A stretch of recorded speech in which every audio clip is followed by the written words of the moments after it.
o surikate Katke, ktorá sa nevedela slušne správať. Ďaleko odtiaľto, v krajine horúceho piesku, vystrčila malá surikatka hlavu z nory. Chcela sa pokochať výhľadom na okolie. Vlastnú noru považovala za svoj trón. Ďaleké kopce zasa určovali hranice jej kráľovstva. Keď vyrastiem, budem mocná kráľovná, zvolala surikatka sama pre seba. Myslela si totiž, že je vo všetkom najlepšia, že môže robiť všetko ako chce a kedy chce. Surikatka však netušila, že ostatné zvieratká si to o nej vôbec nemyslia a považujú ju za pyšnú. Každé ráno si surikatka pred odchodom do školy nasadila parádne okuliare. Vyzerám super, oveľa lepšie ako ostatní, zhodnotila svoj vzhľad v zrkadle. Cestou do triedy predbiehala spolužiakov. Chcela byť všade prvá. Úmyselne ich postrkovala. Vôbec jej neprekážalo, že môže niekoho zhodiť na zem a ublížiť mu. Aj v triede si surikatka vynúcovala pozornosť, vyrušovala, vykrikovala a pani učiteľke aj spolužiakom skákala do reči. Ak sa jej niečo nepáčilo, nahnevala sa.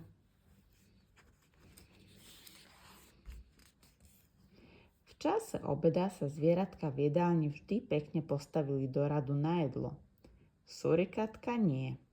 Všetkých v rade predbehla a obed si vzala ako prvá.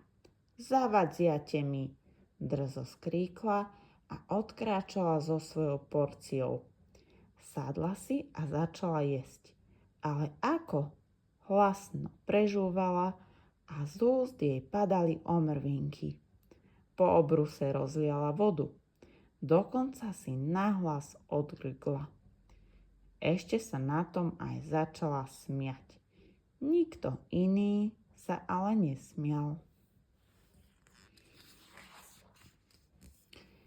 Blížili sa narodeniny surikatkinej spolužiačky Opičky Alicky. Tešila sa, že na oslavu môže pozvať všetkých z triedy. Teda nie úplne všetkých. Musím pozvať aj surikatku. Je drzá, pyšná a nevychovaná. Robí zle ostatným zvieratkám. Pokazí celú oslavu, zdôverila sa opička Alicka svojej mamičke. Možno sa tak surikatka správa, ale nebolo by pekné vynechať ju, odvetila mama.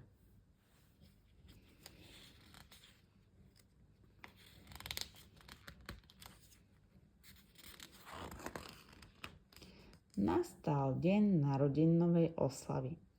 Všetko bolo pripravené. Veselá hudba, rôzne lahôdky a zaujímavé hry.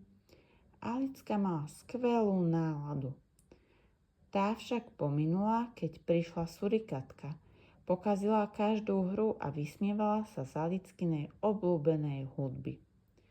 Privlastnila si jej darčeky a zjedla najväčší kus torty.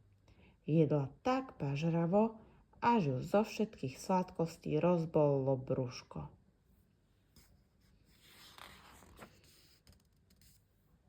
Tá oslava je na nič, zvrieskla surikatka a odišla preč. Mrzutá a nahnevaná sa vracala domov. O chvíľu budem mať narodeniny a moja oslava bude lepšia ako Alickina. Bude na nej viac sladkostí, aj darčekov, aj hier a aj hostí. Všetci mi ju budú závidieť.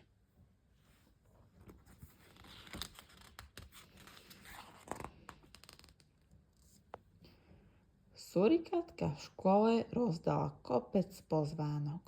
Spolužiakov lákala na perfektné hry a obrovskú čokoládovú tortu. V deň oslavy netrpezlivo vyčkávala na hostí. Kde sú? Prečo ešte neprišli? Nebudem na nikoho čakať, vyhlásila a nenásytne sa pustila do narodeninovej torty. Ubehla takmer hodina a surikatka si uvedomila, že na jej oslavu zrejme nikto nepríde. Veď ja tým zábudlivcom ukážem, nazlostila sa. Vyšla z nory a v tom začula radostný smiech a krik.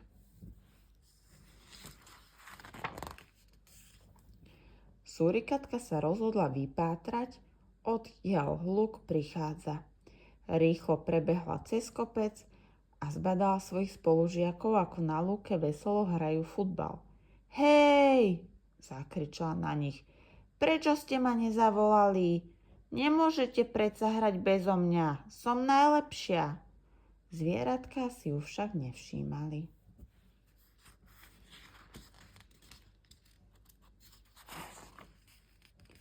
Nahnevaná surikatka začala kričať ešte hlasnejšie.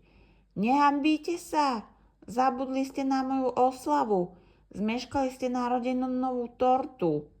Odvážna myška sa rozhodla surikatke povedať pravdu.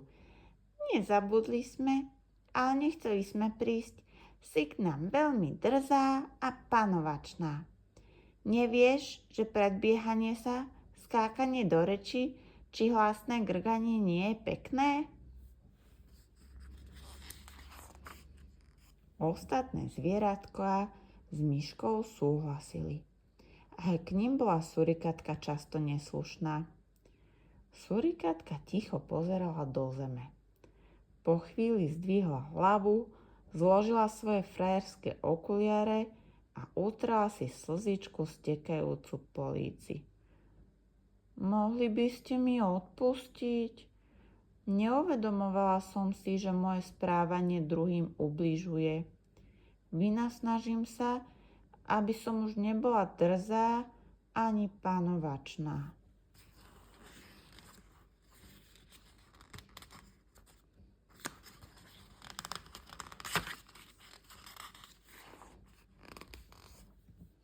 Nasledujúce dni zvieratka neverili vlastným očiam. Surikatka kráčala do školy pomaly a ohľaduplne. Trpezlivo čakala v rade na obed a vždy zaň poďakovala.